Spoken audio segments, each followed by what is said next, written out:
start with comparatives. What are comparatives? Do you remember? Comparative mean if we have a lot of work, we need to place more. And if it's short word, we just say what is it now?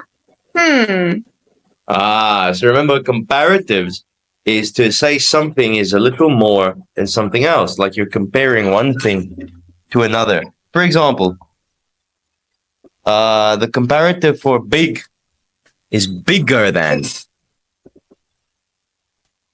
Okay. Right, the comparative for small is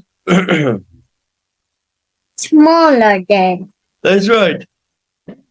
The comparative for smart is Smartest.